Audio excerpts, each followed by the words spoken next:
This is the Rolling with Tay Podcast. I'm your host, Tasia, aka Tay, and today my guest is Richard Cox, the Executive Director of Team Unity and the event organizer of the Harlem Skyscraper Cycling Classic, which has been taking place over 50 years. That's amazing. Thank you and welcome. Thank you and thank you again for being a guest once again. Well, it's always a pleasure to come back. And it's always a pleasure to once again roll with Tay. I like that. How are you doing today? How's everything going? It's so interesting because, perhaps the last way you saw me on Father's Day is similar to how I look now. I still have the t-shirt on. I have the hat on. But in reality, the post-event is just as difficult as the pre-event. And a lot of people don't understand that once everyone goes home and once the cycling classic is over, and we had a spectacular, this is about our 54th year, was spectacular. Once everything is over, we still have to deal with the variety of city agencies to finalize the event that went on, most notably with the NYPD, FDNY, sanitation, Department of Transportation. The list goes on and on and on. So it may be over for everybody else, but for myself personally, I still have to engage and do post reports and so forth. So it's been a relaxing but yet a strenuous week following the classic. Wow.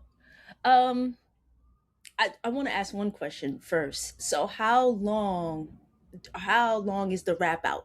Like, I work in TV production. So we say, the pre, preparing for the event, and then wrap is post the event. How long is that usually for you?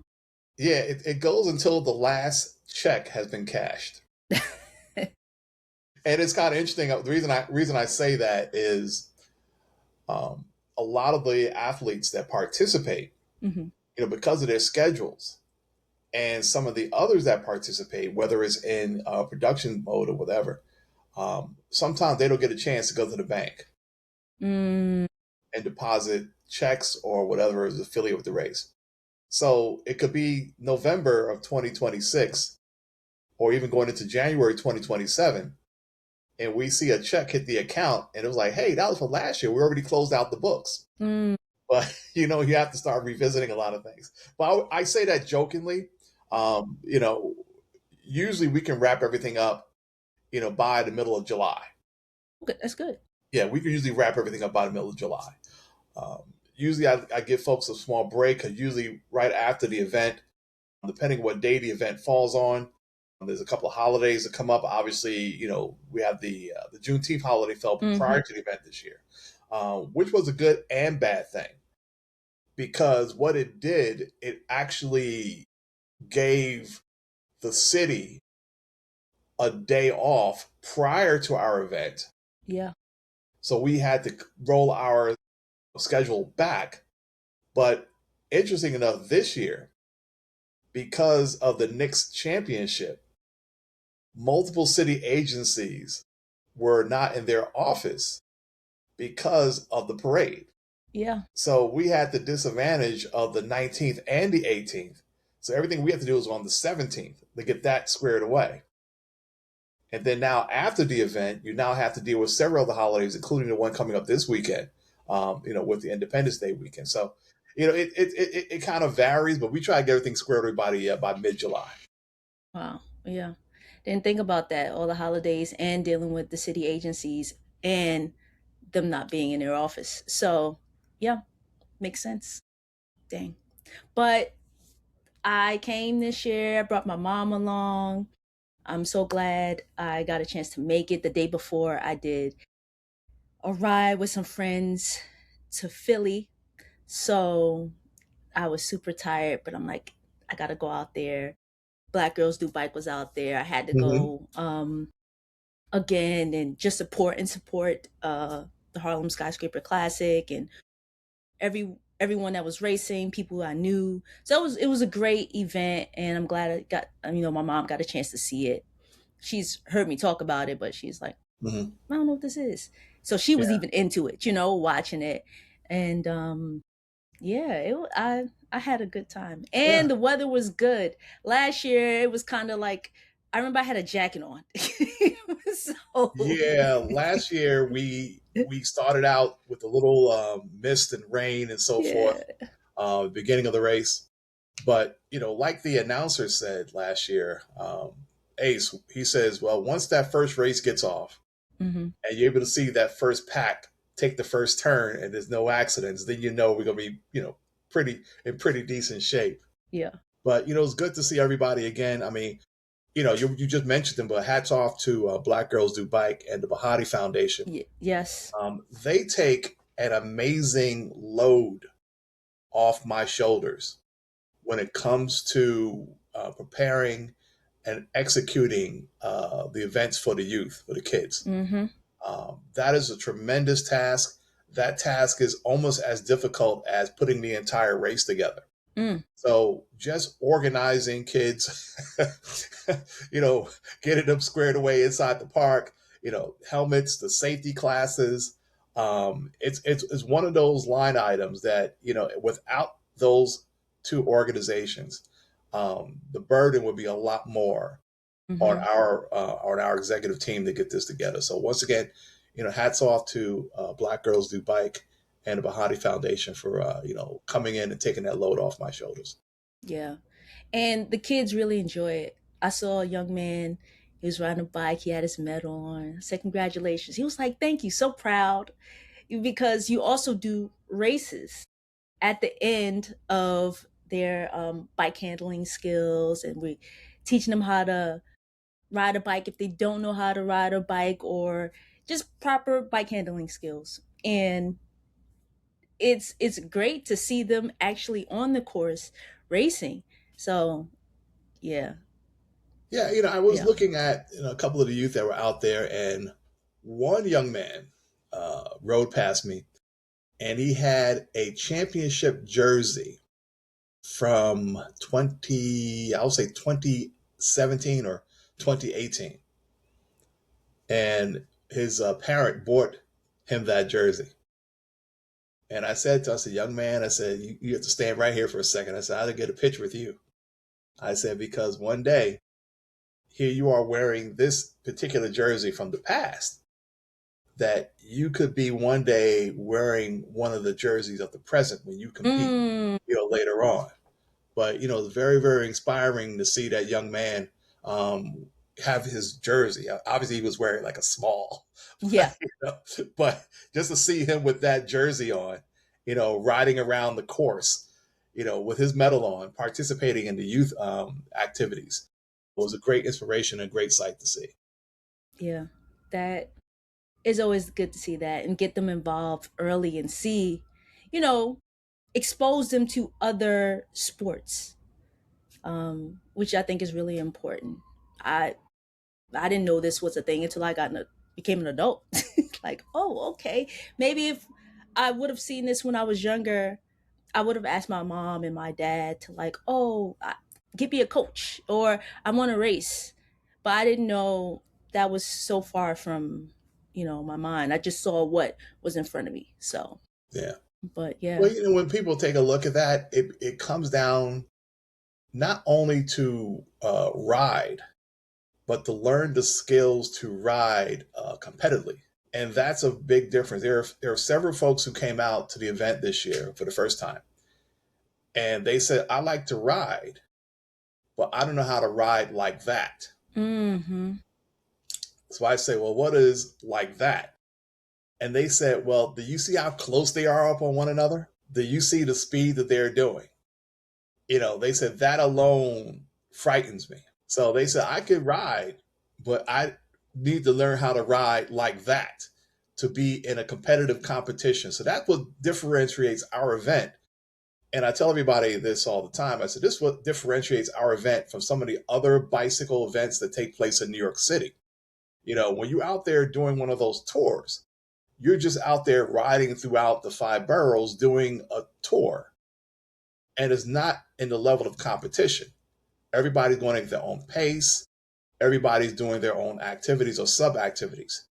When you're at the Harlem Skyscraper, it's a competitive activity. So therefore, you have to change that mindset to get out there. So that's what I like about our event. It's a competitive activity. It's not like a tour. You're looking at real competition here. Okay, I'm saying this, I probably said this last year. I'm saying this now. It's being recorded with you.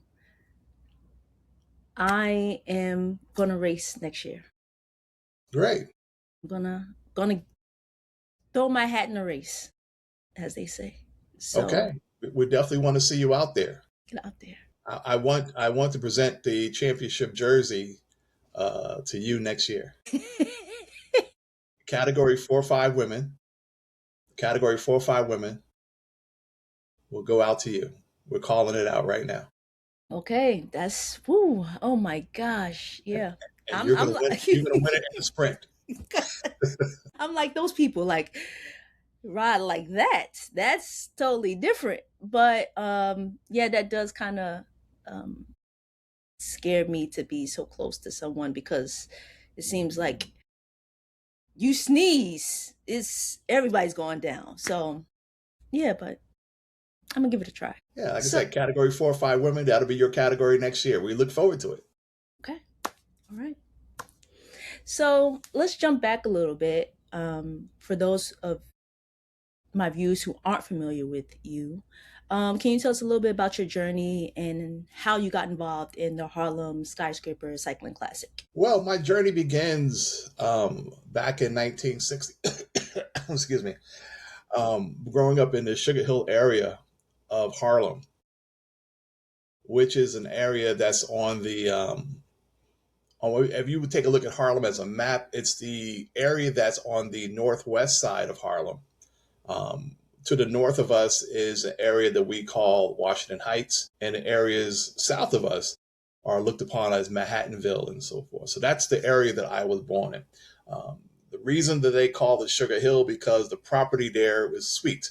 You have a lot of brownstones that are there, a lot of high developed properties that are there, people with backyards. I mean, it was a great place to be growing up there in the early days of Harlem. So when I got into cycling in the late 80s and the early 90s, there was a person who was actually running a lot of the large events in New York City, including the Harlem Skyscraper. His name was Detective David Walker.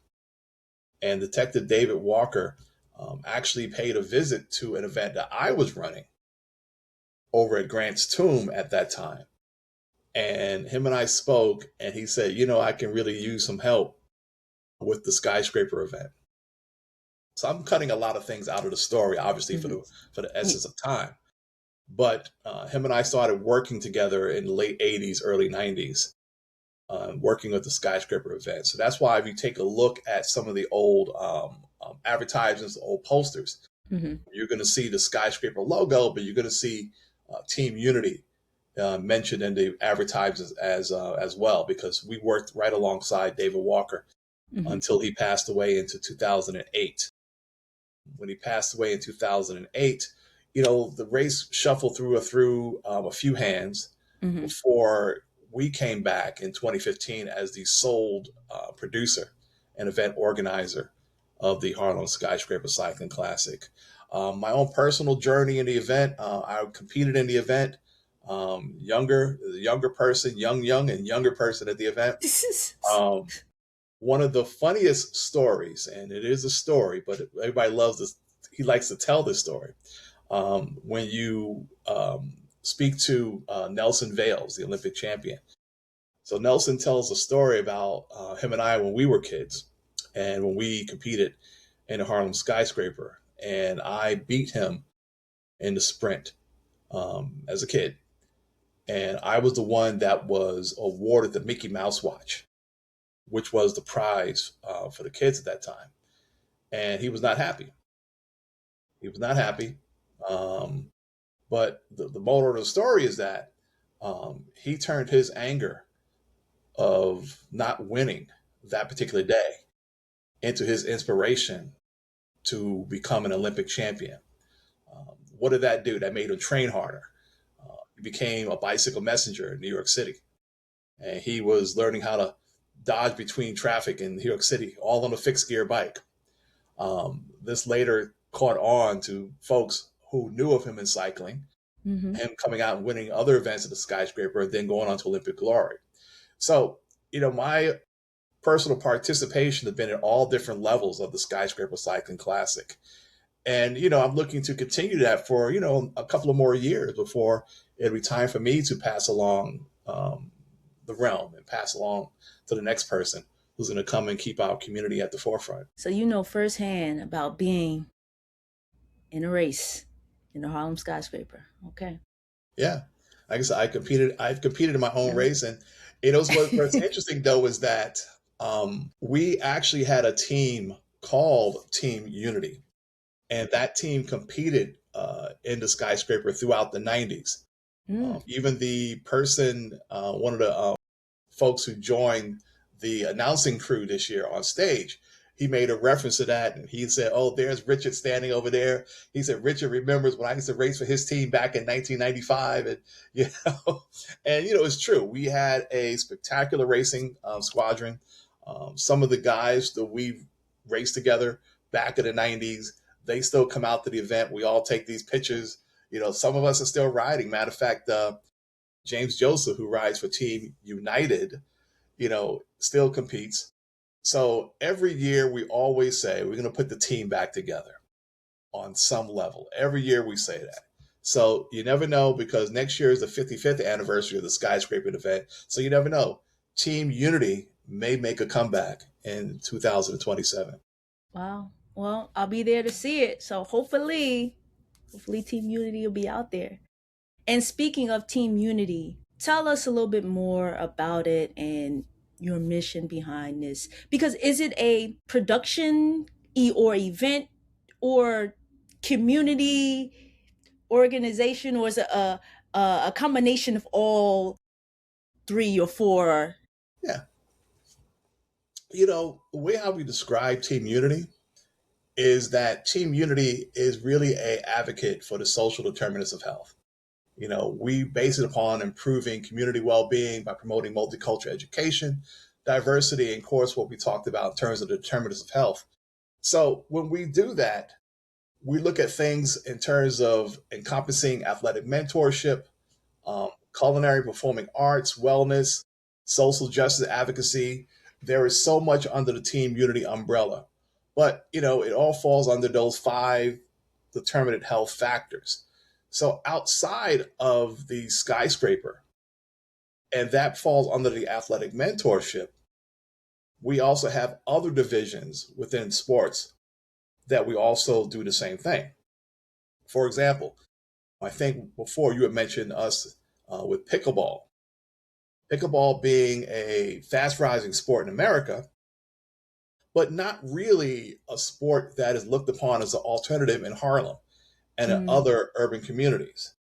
So Team Unity being part of orchestrating and sponsoring Harlem Pickleball, it gives us a chance to take that message not only to, the folks who are just out there saying, "Hey, I just want to try this," but we try to make it something structured. Whereas we're looking at taking youth off the streets, give them something else to do. Also taking adults who are looking to, we have a division called Senior Paddles. So, you're looking at folks 55 years of age and older who are out there trying to get some more activities into their lives. So we do that, of course, with pickleball. We also do that with lacrosse. We are serving as the fiscal sponsors for Uptown Lacrosse, which is a great program. It brings folks out from the community. They have dozens of children coming out there trying to do what? Learn lacrosse. Lacrosse is lacrosse is definitely not an indigenous sport of Harlem. Let's put it back that way. We know, from its origins with the Native Americans and so forth. But we just have to take a look at another way to get our children active and have them stop sitting at home and playing video games and on the cell phone. We need to get them out there and get them active like we were when we were younger. I forgot how old you are, but at least I know when Yeah. I was younger. So Yeah. not only do we have pickleball, but we have lacrosse. We also have NFL flag football. Mm. So we are so happy to be sponsoring and fiscally sponsoring Harlem Elite NFL flag football. Great opportunity for young men and young women who want to get out there and try the flag sport. Now, the flag sport will be promoted once again during the 2028 Olympics in Los Angeles Mm-hmm. as an Olympic sport. So when we go out there and do these flag football opportunities, we're just looking out there and saying, hey, that could be one of the next Olympians. Other than we had a cycling Olympian, we might have a flag football Olympian, coming out of Harlem. And then we also now are involved with another great program called the Dugout. The Dugout is a program where folks will be able to have 24 hours a day, or as we say, all year round. Let me say 24 hours a day, but all year round access to athletic training facility for baseball and softball. So that's what Team Unity is doing on that particular point of that determinate health. Now, Mm-hmm. we also take a look at wellness, health and wellness. And, Team Unity's been involved with so many different projects in terms of CSAs and farmers markets and farm stands. We currently have a farmers market slash farm stand located on Central Park North at 110th Street. So as soon as you come across 110th Street, right there, Malcolm X Boulevard, come directly through the farmer's gate, and you will see the Unity Market, which is there every Saturday from roughly 11 o'clock to roughly 6 p.m. every Saturday, including this Saturday coming up for the holiday. We'll be there. So, like I said, it's so many ways that our organization addresses the social determinants of health in the community that every day is a brand new day. Every day we're trying to make a difference in our community, and that's what really keeps me going. Every day is not the same day. I didn't know. I knew about the pickleball, of course. And I believe I knew about the flag football, but I didn't know about the lacrosse. That is, that's shucks. Why we don't have Yeah, like nothing like that in the Bronx? yeah. I'm But it goes even beyond that. It goes even beyond that. We also have an excellent relationship and an excellent fiscal sponsorship with Black Girl Magic Day, which is an organization that is looking to really elevate the young Black woman experience. mm, So this way, when she goes into teen years, into adulthood, a lot of those stigmas will be erased. A lot of those fears will be taken away from. So this is what we're trying to say here is that we're all about the community. We're all about helping the next generation. So whether it's through a direct programming, which some people call either Model A or Model C, or when it goes to either direct program or even a fiscal sponsorship, Team Unity is here to help. And we're helping not only our general organization, but other extended organizations that come to us and say, will you stand with us? Will you help us? Can we take this to the next level? And my response has always been, let's make history. yeah, that's amazing. That's great what you're doing for the community, for the youth, for adults. I really think that is great, and I wish, again, going back, I was exposed to different things. Different sports, and just different organizations that, like you said about the Black Girl Magic. I wish I had something like that when I was younger. I am 42, so I was one of those kids that went outside and played. So I had a great childhood, but just just exposed to more. And um, your organization is really doing that for the youth of Harlem, and the rest of New York City if they decide to come to Harlem. I think that's really cool. Yeah. Um, Going back to the Harlem Skyscraper Classic, Cycling Classic. If no one's ever been, what what could they expect on the day? Like, I want everyone to experience what we call that wow effect, like wow. Mm. Because that portion of the city is only shut down twice a year. It's shut down once, excuse me, for the skyscraper, and the other time it's shut down is for the New York City Marathon. So going through that area is what they call the Harlem Mile. So those Mm. are the only two times that portion of the city is shut down. So that same enthusiasm when people come by and say, "Oh, excuse me, I'm at the New York City Marathon. Give me 1 second here. Sorry about that." No, go ahead. So when folks come through, I want them to see something they have yet to see, Yeah. and that's professional cycling within the city of New York. I was told by certain city agencies, and they say, to be honest with you, Richard, they says once the skyscraper, whatever year it decides not to exist anymore, uh, you are the last. Mm. No other permits will be issued for professional cycling of this magnitude on the streets. Every year, I want everyone to experience history, and that's it. I want you to see history. I want you to see history come together. You know, like I said, the city goes through a lot to shut down that route, rerouting buses, Mm-hmm. paving the roads, cleaning, removing bollards. So it's really a huge undertaking.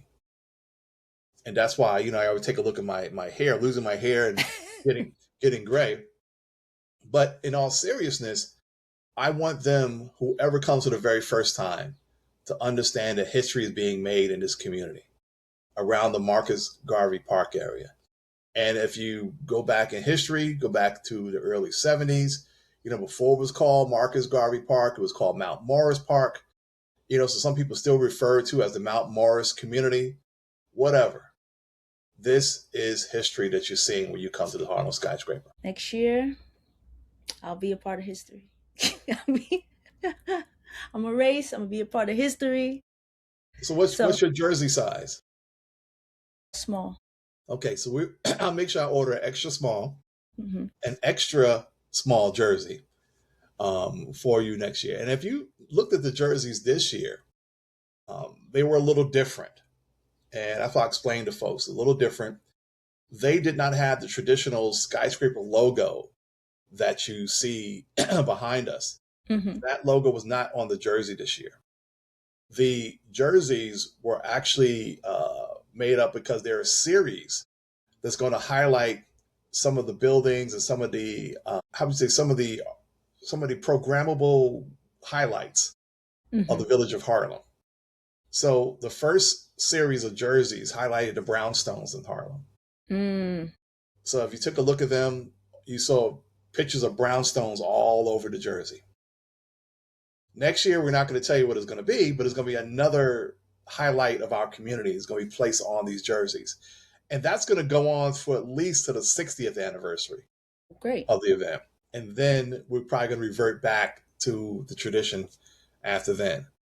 But I encourage everyone. A lot of people were saying, one person or two people tried to actually buy jerseys.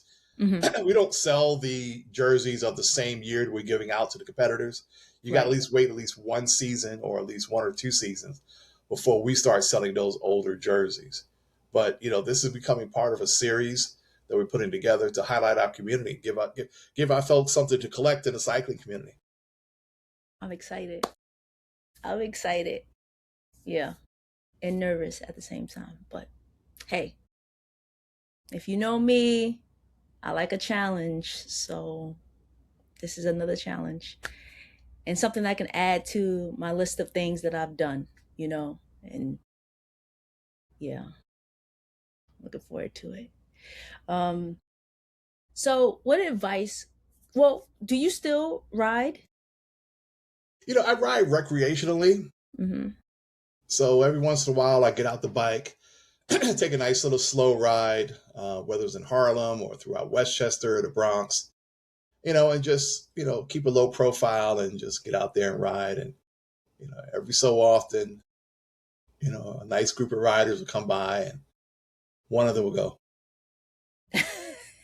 Happened to me a about 3 years ago, 2 or 3 years ago, I was riding in of all places, downtown White Plains.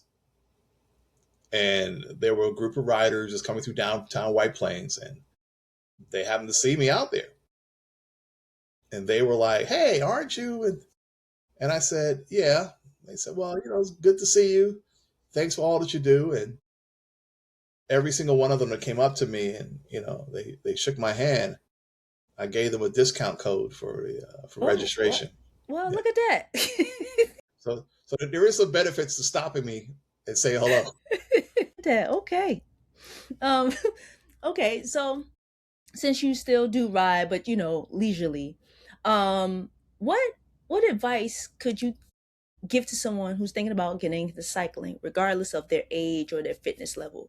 Like, what advice would you give them? My advice would be to stay consistent.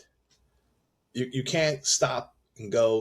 Very few people can just stop and go, stop and go. In order for you to get better at cycling, you need to really stay consistent. There are events taking place just about every week, whether it's in Central Park or Prospect Park, several events up and down the East Coast. Just stay consistent. The other thing is obviously do your proper training. Mm-hmm.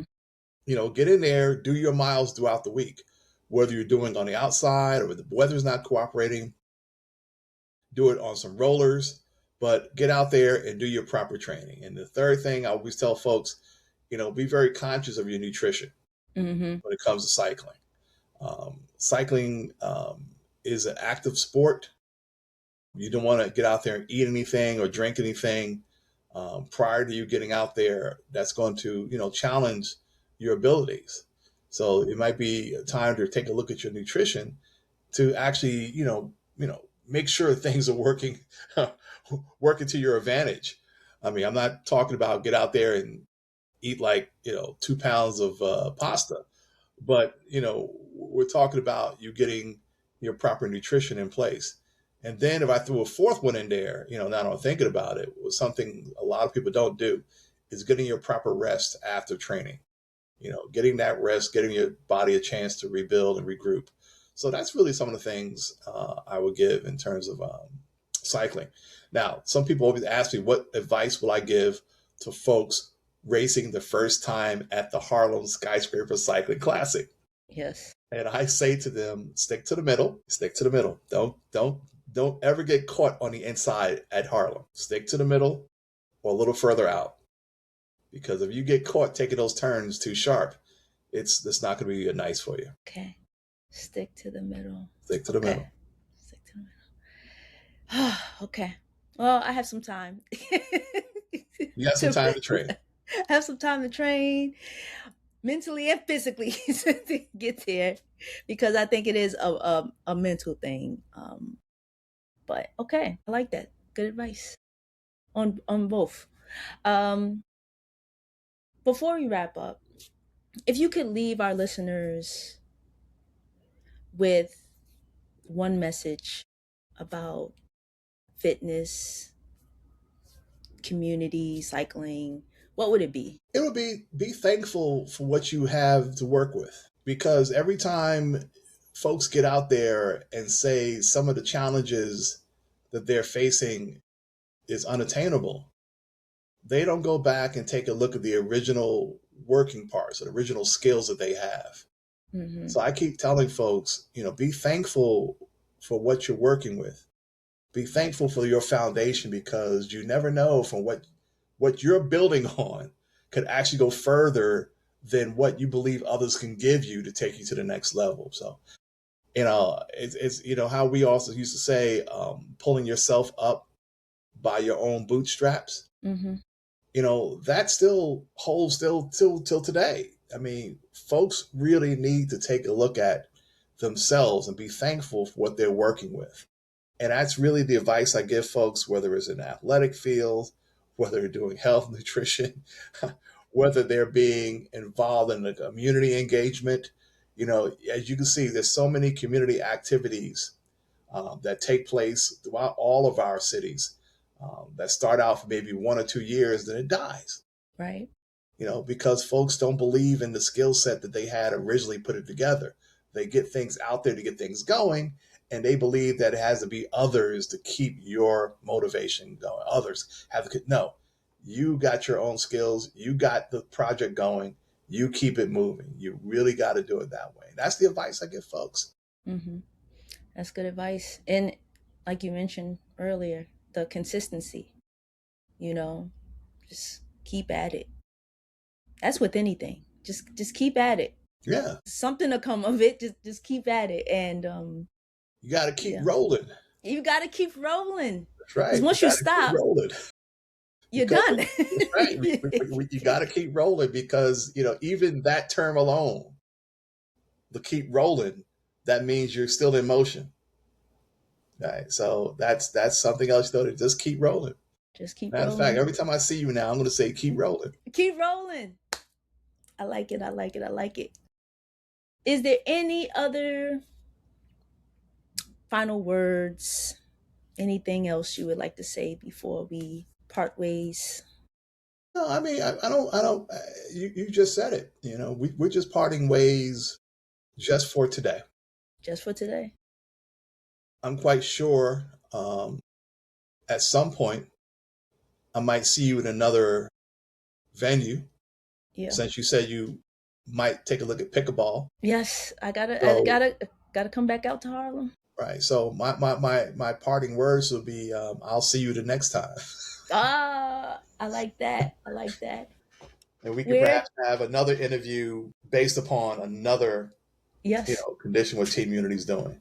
Yes, I would love that. Where can people find out more about Team Unity and the other events that you're doing? There's several ways. You can go directly to www.teamunityinc.org. That's TEAMUNITYINC.org. Go directly there. That's also the same name that it falls under on Instagram as well. So Team Unity Inc. on Instagram, or Team Unity Incorporated, might spell it out. The same thing on Facebook, the same thing on X. So that alone will take you to all of our portals that will also talk about all of our sporting activities, as well as our health and wellness and nutritional programs as well. So that's where you can come find everything. TEAMUNITY Incorporated, Team Unity Inc. But actually now, even if you just put in Team Unity, it comes up. We actually, I wouldn't say one, but we have the word mark and trademark. I hope I'm using the right legal terms here for the term Team Unity. So if you look at the, if you take a look at the U.S. trademark website, you punch in Team Unity, it shows that we are actually the owners of that term, Team Unity. Nice. All right. That's what's up. Well, Richard, I really appreciate you sitting down with me and talking with me again. No problem. And like you said, I'll see you soon. Okay. And don't forget, keep rolling. Keep rolling. This is the Rolling with Tay Podcast. I'm your host, Taja, aka Tay. Thanks for listening and watching. Don't forget to like, comment, and subscribe, and I'll see you on the next one. Peace.